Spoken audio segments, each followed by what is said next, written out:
कालच्या बैठकीमध्ये जे अनुपस्थित काही ओबीसी नेते होते त्यांनी काही संपर्क केला का की आज या बैठकीत जॉईन? कालच्या बैठकीमध्ये कोण अनुपस्थित होते? जानकर साहेब होते आमदार, ते बेळगावमध्ये आहेत, तर येणार आहेत भेटायला. प्रकाश शेंडगे वगैरे ते एका जाहीर सभेत होते, ते आता 12 वाजता काहीतरी येणार आहेत भेटायला. आणखीन कोण ओबीसी काही बैठक होणार आहे तुमच्यामध्ये नाही? आता हे काय दिवसभर चालेल, कोणाची काय चर्चा, कोणाची काय चर्चा, ते हरकती नोंदवायच्या आहेत त्याचं काम सुरू राहील. त्याच्यानंतर तिकडे जाहीर सभा आहेत त्याचं काम सुरू राहील. नंतर कालच सांगितलं तुम्हाला की जी काही ओबीसी यात्रा काढायची आहे, ओबीसी एल्गार यात्रा, त्याची एक कमिटी नेमलेली आहे. तर ते रूट वगैरे जे आहे, दिवस वगैरे ठरवण्याचं काम ते करतील. हे रात्री मी काल सांगितलं तुम्हाला, त्याच्यानंतर काय नाही. बबनराव तायवाडेंनी असं म्हटलंय की ठीक आहे ना, समर्थन नाही म्हटलंय ते ठीक आहे, नसेल तर नसेल.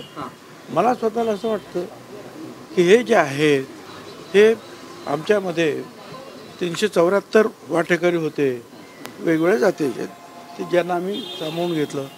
आता 1000 वाटेकरी झाले, म्हणजे 374 वाटेकरी जे आहेत त्यांचा हक्क कमी होणार.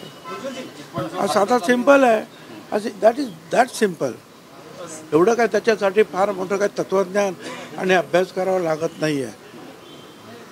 ओबीसीचे असलेल्या 54% आणखीन तुम्ही 20-25% जर घुसवले, आणि ते पण बलदंड, जे शाहू महाराजांनी सांगितलं होतं आरक्षण देताना, जेव्हा त्यांना विचारण्यात आलं तेव्हा त्यांनी सांगितलं की या तुम्हाला दाखवतो, आणि त्याने मग मध्ये जो आहे ज्याला काही चंदी म्हणतात ती ठेवली, म्हणजे घोड्यांचं खाणं, आणि सांगितलं की आता एका पाग्यातले जे आहे दुबळे घोडे त्यांना सोडलं तर ते खायला लागले. आता म्हणे ते दुसरे घोडे सोडायचे तगडे आहेत. तर ते आल्यावर त्यांनी जे आहे ते बाकीच्यांना लाथा घालून हाकलून दिलं. ते बाकीचे राहील जे दुबळे घोडे होते ते मागे राहिले. त्यासाठी शाहू महाराजांनी म्हटलं की याच्यासाठी आरक्षण द्यायचं आहे.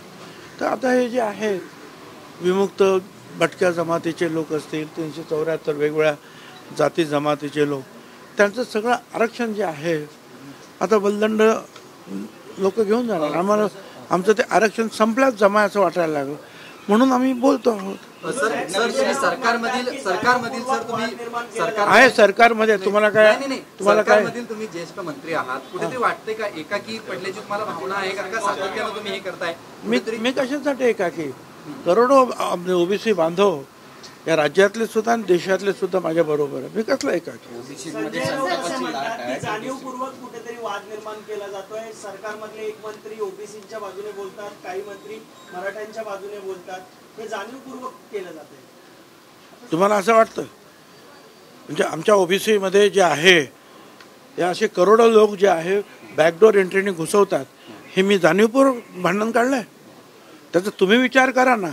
त्याच्यामध्ये काय मोठा एवढं तुम्हाला का PhD करायची गरज आहे? वाटेल त्याला तुम्ही फटाफट कुणबी सर्टिफिकेट देतो. जा चौकशी करा. तुम्हीच लोकांनी दाखवलं ना की कुणबी जे आहे जैन लोकांसमोर सुद्धा कुणबी लिहिलेलं आहे, सुतारासमोर सुद्धा कुणबी लिहिलेली, त्यातले दाखले तुम्हीच दाखवले ना. आता हे सगळे जे आहेत आणि जे आता जे सर्वेक्षण चालले ते पण तुम्ही दाखवले की चांगलं घर असलं तरी झोपडी आहे दाखवा, नोकरी असली तरी नाही म्हणून सांगा, शिक्षण असलं तरी नाही शिकलो म्हणून सांगा, घरासमोर गाडी ट्रॅक्टर उभे असले तरी सांगा की नाही आम्ही मोलमजुरी करतो. हे चाललंय ना सगळीकडे, हे तुम्हीच सांगताय. मग आणि तर परत आम्हाला तुम्ही सांगता की आम्ही 2 मंत्री आहेत. इथे मंत्र्याचा कसल्या हुद्द्याचा संबंध नाही. इथे माझ्या ओबीसी बांधवांचा, भटक्या विमुक्त जातीच्या ह्या लोकांचा जो काही कित्येक वर्षानं मिळालेलं आरक्षण जे समाप्त होत आहे त्याची ही आग आमच्या मनामध्ये भडकते आहे. ते भेटतील तेव्हा मी सांगेन ना त्यांना ते कसे काय करणार. ते सांगा कसे काय करणार. ते तुम्ही वेगळं आरक्षण द्या म्हणून सांगतात, आम्ही तयार आहोत. मग द्या ना त्यांना वेगळं आरक्षण. मग कशाला घुसवतात सगळेचे सगळे मराठा? त्यांनीच आहे ना मराठा समाजाला ओबीसीतूनच आरक्षण घेणार आणि त्याप्रमाणे ते घ्यायला सुरुवात झाली. मग ते थांबवा. ते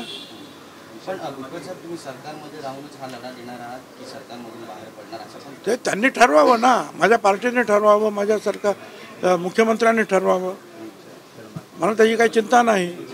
आणि मला या ओबीसीच्या प्रश्नाचं जे आहे दुःख आणि संताप आहे त्याच्यापुढे कुठल्याही पदाची अभिलाषा नाही. आणखीन काय सांगू? त्याला जाऊन सांगा तुम्ही यांना काढा म्हणून, जा ना सांगा.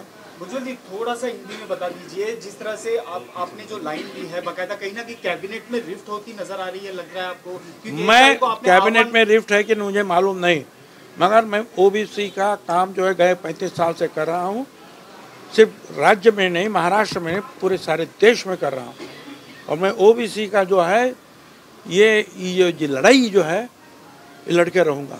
क्योंकि ओबीसी में जो है कल यहाँ मराठा में जो है आपने घुसाया ओबीसी में, कल पटेल समाज को जो है गुजरात में घुसाएंगे, फिर जाट जो है वो भी सीधे सीधे ओबीसी में आ सकते हैं, गुजर भी सीधे सीधे ओबीसी में आ जाए, आंध्र के कापूस, जो बड़े बड़े जो समाज है तगड़े समाज है तो सारे देश में जो है इसी रास्ते चलकर जो है ओबीसी में आएंगे. फिर क्या करेंगे? सर आपने आह्वान किया है कि सब वर्ग एक साथ आके ओबीसी के 1 फरवरी को मोर्चा निकाले, क्या है उसके बारे में? करेंगे ना. देखिए भाई, लोकशाही तंत्र में जो जो अपेक्षित है वो लड़ाई हम फिर रास्ते में है, हाई कोर्ट में है, जगह जगह जो भी रास्ता जो लोकशाही में जो है द्वारा जो हमको अपेक्षित है हम कर सकेंगे. सर ओबीसी का हक मारा जा रहा है, आपको लग रहा है? अगर बिल्कुल मारा जा रहा है, ओबीसी को खत्म किया जा रहा है. किसके द्वारा खत्म किए जा रहे हैं सर? आप सरकार में हैं, कैबिनेट हैं आप, और आप बोल रहे हैं कि खत्म किया जा रहा है, तो किसके जरिए खत्म किया जा रहा है? कौन? ये जो है मराठा समाज को जो 4 आयोग ने कहा कि ये पिछड़े नहीं हैं, सुप्रीम कोर्ट ने कहा ये पिछड़े नहीं हैं, उनको बैकडोर एंट्री से सारे लोगों को जो घुसाया जा रहा है ओबीसी में, इससे ओबीसी का आरक्षण मारा जा रहा है.